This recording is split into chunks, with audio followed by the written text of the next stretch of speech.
My name is Regina Lata. I'm with National Native American Construction, or NNAC Inc. I'm the CEO and president.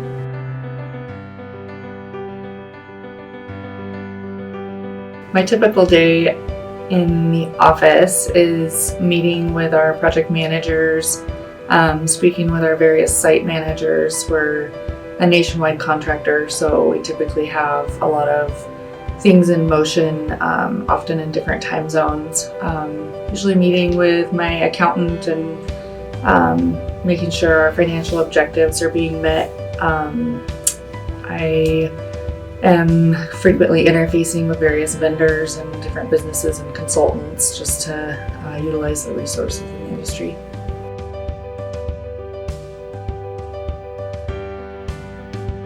I started shortly after I went through a pretty rough divorce. I had a 2-year-old daughter, and it was basically kind of the first point of me realizing I was going to need to provide for her. I was working for my parents' construction company, and as they started focusing in the federal market, I realized there was a need for woman-owned contractors in the federal market, so I opened up my own business.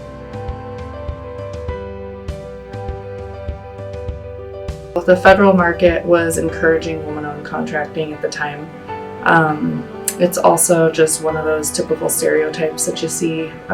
It's a male-dominated industry by nature, but the more I became involved in the industry, I realized there's actually a lot of women in it. So I think just taking that leap and realizing that there's a lot of opportunity for different talent. So I was going into something that wasn't like the first time it had been done. I had a lot of resources I could utilize.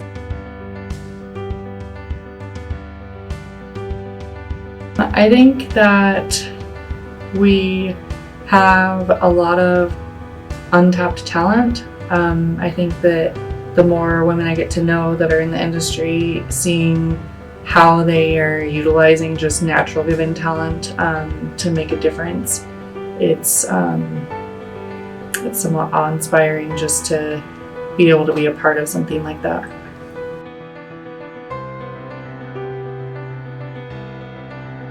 Challenges that I faced in the just kind of going into construction is something I still battle today, and that was the perception that as I was entering into the federal market, that my company was that of my father's. So just kind of not trying to be prideful or boastful about it, but share that it was something that I built myself and not that of someone else's.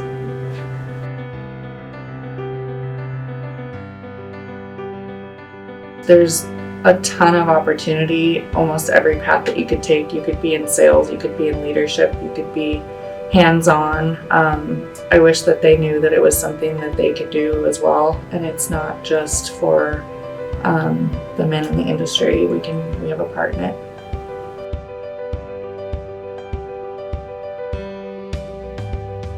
The advice I'd give to someone branching into the construction industry, I would say utilize their resources, have tough skin,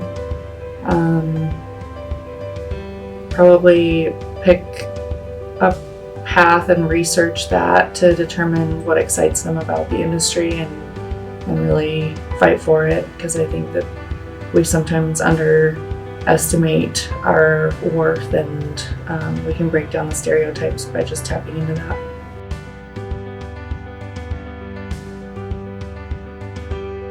We have several women that are in top positions that work for our company in project management and senior project management positions.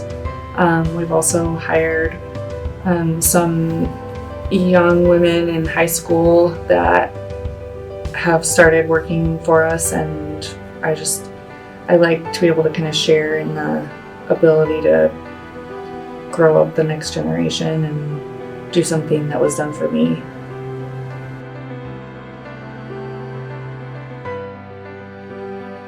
I feel like if I were to recommend a pathway or a resource, we have a lot of local chapters in our area, such as AGC, that have that networking piece already tapped into. So you can meet a lot of people and get a lot of insight from just attending some of the events that AGC carries. I think there's a lot of opportunity just even applying for positions in our local community, whether they're starting from the ground up or not. And I think oftentimes that in construction we're kind of promoting from within and rising people up. Once they kind of show that initiative and raw talent, then I think a lot of times that's really like gleaned on and lifted up to become even more than just maybe where they started.